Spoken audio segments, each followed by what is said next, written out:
I'm Carrie Gracie, and this is episode 4 of Murder in the Lucky Holiday Hotel. Previously.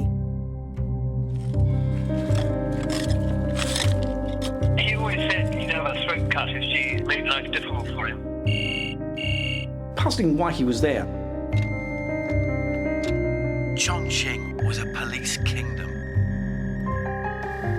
Go! Oh, go!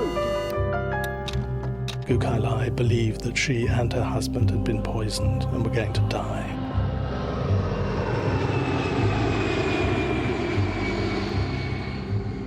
So here's the story so far. Neil Heywood was a British man in China, a useful kind of fixer for an ambitious woman called Gu Kailai. Her husband was an up-and-coming politician. He was running the huge city of Chongqing. Neil Heywood and Gu Kailai had a falling out, and she summoned him down to Chongqing, where he was murdered in a hotel room. At the end of the last episode, the man in charge of the cover-up, Chongqing's police chief, had run to the nearest American consulate with an astonishing story that Gu Kailai had killed Neil Heywood and that the police chief's own life was now in danger. His name was Wang Lijun.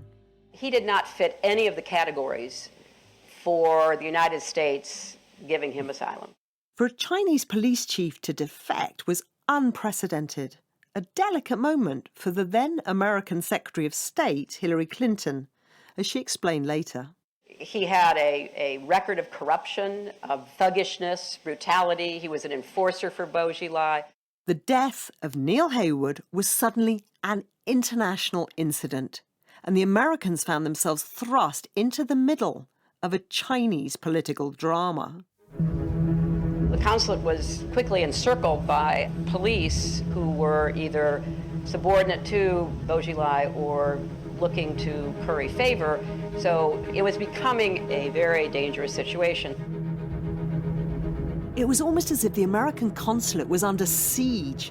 Growing numbers of armed police cordoned off the streets, some loyal to薄熙来, the boss in Chongqing, others loyal to his political enemies in Beijing. Both wanted control of the police chief Wang Lijun and his explosive story. The Americans had to decide which side to give him to.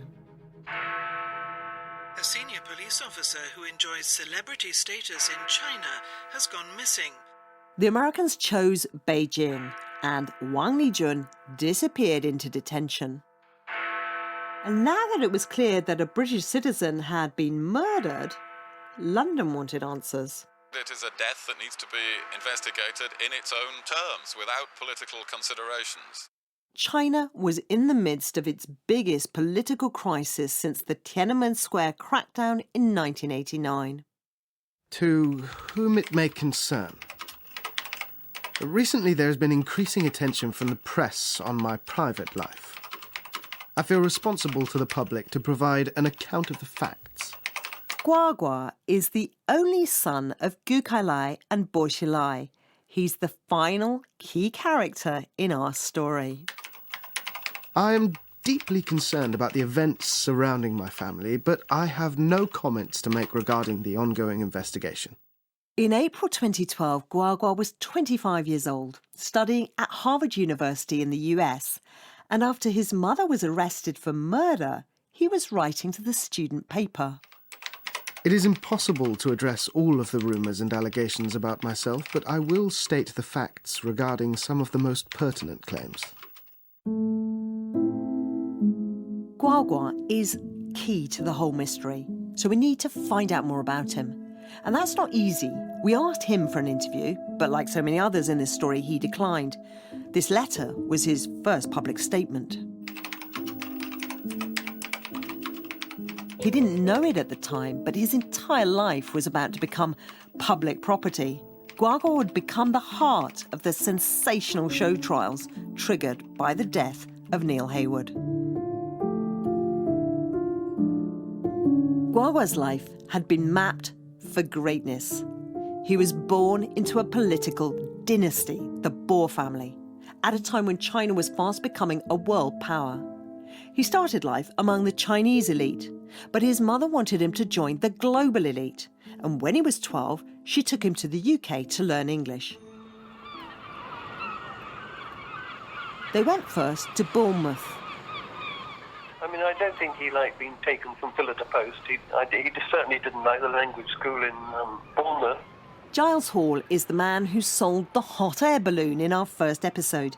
He remembers how Neil Heywood's role grew from being Gu Kailai's business fixer to a sort of mentor for Guagua when he went to the elite private school, Harrow. He was sent to Harrow because that was Neil Heywood's school. And Neil Heywood, I think, arranged for all of that. He told us once that he had to go off to London to buy all Guagua's uniform for Harrow, and he needed, I think it was £4,000 to pay for it all. So he was a sort of runaround as well for those sort of things. But the relationship between Guagua and Neil Heywood was complex. The child was very hard to like, I have to tell you.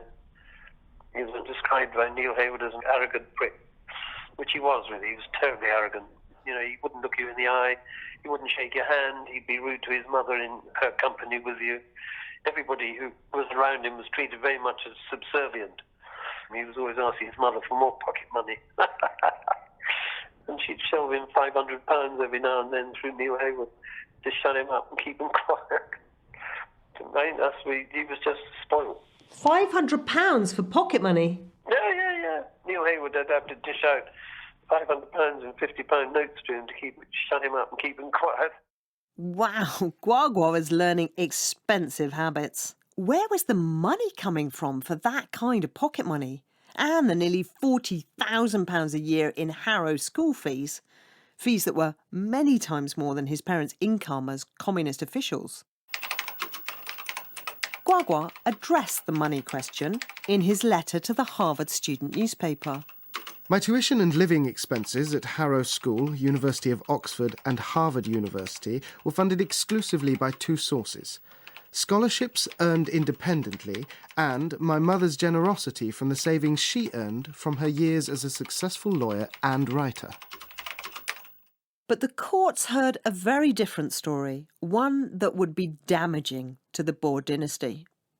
On August the 9th, 2012, Gu Kailai went on trial for the murder of Neil Heywood. China was gripped. 2012年8月9号，安徽省合肥市中级人民法院一审公开开庭审理了被告人博古开来、张小军故意杀人案。 The trial lasted a mere 7 hours and foreign reporters weren't allowed in. All we've got to go on is an account released by the court. Gu Kailai's testimony is read by an actor. This case has been like a huge stone weighing on me for more than half a year. What a nightmare. It's worth pointing out that in China, the Communist Party controls the courts. Everything that happens is decided in advance to suit those in power. Gu Kailai admitted poisoning Neil Heywood. Remember this? He begs for water. She drips poison into his mouth. She waits until she can no longer feel Neil Heywood's pulse, and then Gu Kailai scatters pills around the room to make it look like an overdose.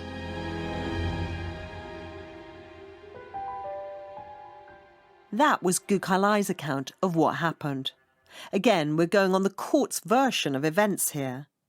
Gu Kailai said she did it to protect her son Guagua, because his life was under threat from Neil Heywood. I am proud to have been the first mainland Chinese student to be elected to the Standing Committee of the Oxford Union. In the letter he wrote in the days after his mother's arrest, Guagua said nothing about the murder charge against her. Instead, he defended himself. After Harrow, he'd attended Oxford University and he'd joined the famous debating society, the Oxford Union. And I truly value the close friendships I've formed with my fellow students. The Oxford Union was also a place to network with the British establishment. So up this big old timber staircase, the walls are covered in photographs of the great and the good in the Oxford Union. So everybody's in their dinner jackets, lined up, looking sharp and worldly. And let's see if we can find Guo then. Oh, here he is. Look. I have to say, he looks very Hollywood. Slightly sexy, slightly intimidating, slightly, I know what you're thinking and I'm thinking it first kind of a look. But as the murder story broke, other photos emerged, showing a playboy who drove fast cars, guzzled champagne and urinated on college gates. Hardly a poster boy for the Communist Party. During my time at Oxford, it is true that I participated in bops, a type of common Oxford social event. Guo tried to shrug off the playboy image. These events are a regular feature of social life at Oxford, and most students take part in these college-wide activities. But Guo didn't just take part. He organised parties and a China-themed ball, which he advertised like this. Mysterious and exotic wonders will be revealed. Your eyes will feast on authentic performances of Shaolin Kung Fu, traditional acrobatics and operatic dances. There will be a feeling of majestic elegance as the guests immerse in the silky interiors lit with 600 lanterns. A night of free-flowing drinks. Champagne reception. Not kava. We've come a long way from when Guo's dad was impressing his classmates by managing to get hold of a crate of beer for a Beijing picnic, which says a lot about how China's changed in one generation.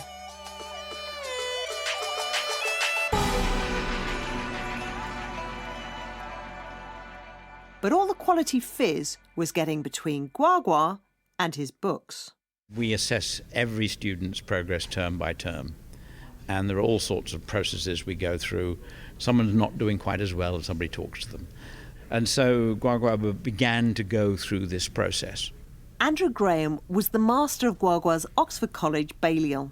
It wouldn't have come up if the tutors weren't saying he's not writing the number of essays they ought to be, he's not turning up for tutorials. It would be absolutely standard sort of stuff that somebody not producing the kind of work that Oxford expects. Oh, so polite. They kicked him out for a year. Guo moved into a 5-star Oxford hotel. I've been a tutor in Oxford over a very long period of time and then master for a long period, and so I've seen, an enormous number of students. And he struck me as somebody which, for no fault of his own, he'd probably been brought up in rather extraordinary surroundings, although it looked very privileged, actually probably quite tightly controlled. And then suddenly he's away, really away, not just away at Harrow in England, but away at university where there's a much greater freedom. And I think he was somebody like you take the bottle out of a champagne cork and it explodes for a bit.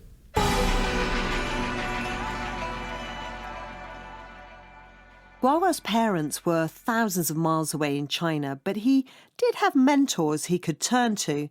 There was Neil Heywood, that's one, and there were others. Because by the time Guo was at Oxford, China was a huge target for British business, and Guo was a route to his charismatic father, Bo Xilai, who was by now Commerce Minister, a really powerful player. Bo Xilai was a figure who was really lauded by the British establishment. Kerry Brown, former diplomat and expert on Chinese politics. There were people in the UK who, really said they were close to him. And when he came to Britain as Minister of Trade, everyone, was so keen and thought he was the greatest thing. Some got close to the Boer family through Neil Heywood. When Heywood was alive and was a conduit between Bo Xilai and people here, I think there was a nice collusion. It was sort of, the British system buys into these sort of secret, passageways into the Chinese system. And when that went wrong, it's very, very able to close those doors.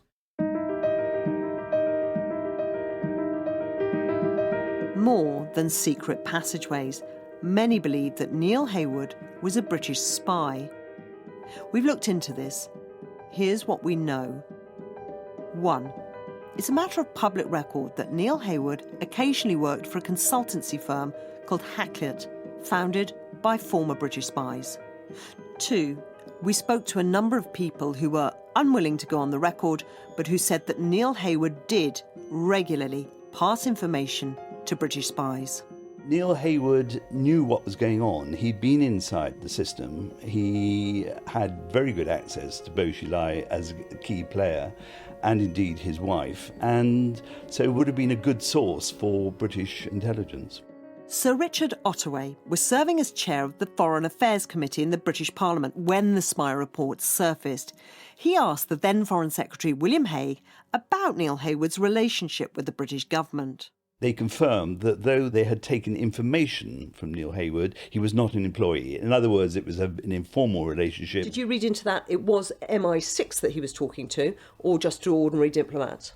My conclusion, having served on the Intelligence and Security Committee as well, was that it would have been MI6. I mean, someone like Neil Heywood, who was on the edges of power inside China, he was someone who would obviously know a lot of what was going on, and I think it would have been pretty dilatory for MI6 not to have actually had contact with him and perhaps a drink after work, you know, to pick his brains about what's going on.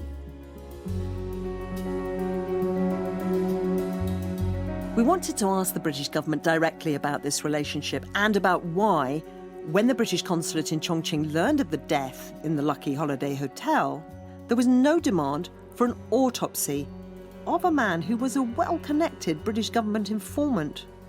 Not to mention a 41-year-old moderate drinker who died from over-drinking, as the Chongqing authorities had originally claimed. But the British government declined to talk to us. The spy allegations were not mentioned at Gui Kailai's trial or the trials that followed. It wasn't in the Communist Party's interest to reveal that one of its top families had been penetrated by foreign intelligence. And remember, the party was writing the trial script. The story the courts heard was that Gui Kailai murdered Neil Heywood because he was threatening Guagua. It was more than a threat. It was real.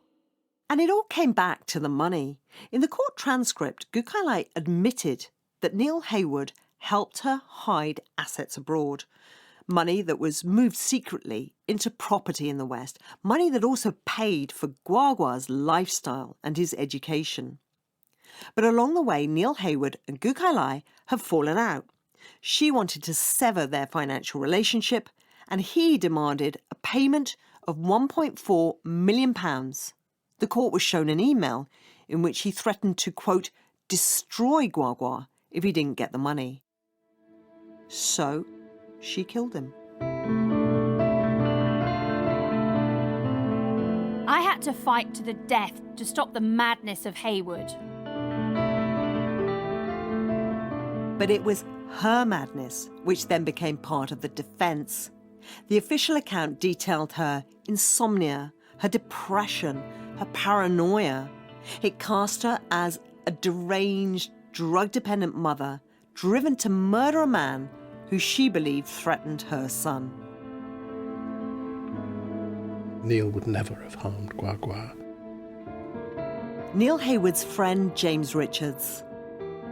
Given her mental state and her, I think, clear tendency to paranoia, she may indeed have believed that, but there was certainly no ground for that belief. It's worth pointing out that Gui Kailai was fighting for her own life now. China has the death penalty, and to avoid execution, she needed to convince the court that she was mentally ill and therefore not responsible for her actions. It worked. She was found guilty of poisoning Neil Heywood, but she got off with a suspended death sentence, later reduced to life in prison. Case closed. But remember this from the British government? It is a death that needs to be investigated in its own terms, without political considerations. Tough questions that should have been asked weren't asked, and a complete record of what happened should have been given but wasn't given, or at least it wasn't made public. Kerry Brown thinks London should have been more assertive. This is a British citizen who was butchered in a hotel in very strange circumstances in China. And I just sort of wonder what would the reverse be, that a Chinese citizen was murdered in a hotel by a wife of, a British sort of politician in the cabinet. I mean, would anyone accept the story that was eventually told, the sort of one day of testimony? I mean, I felt it was sort of hard to say that that was an exhaustive process. Call it partial? Call it untrue? That murder trial certainly raised as many questions as it answered.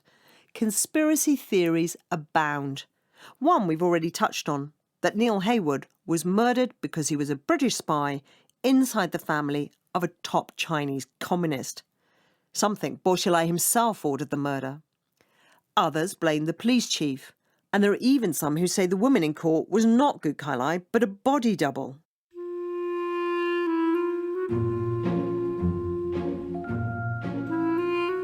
Another theory focuses on who benefited from the death of Neil Heywood. That's next time on Murder in the Lucky Holiday Hotel. Who's going up as the Boer family's going down? The victor is a king and the loser is a thief. The swashbuckling police chief reappears. Bo punched me. And angry prison guards, like almost everyone else in this story, don't want me asking questions.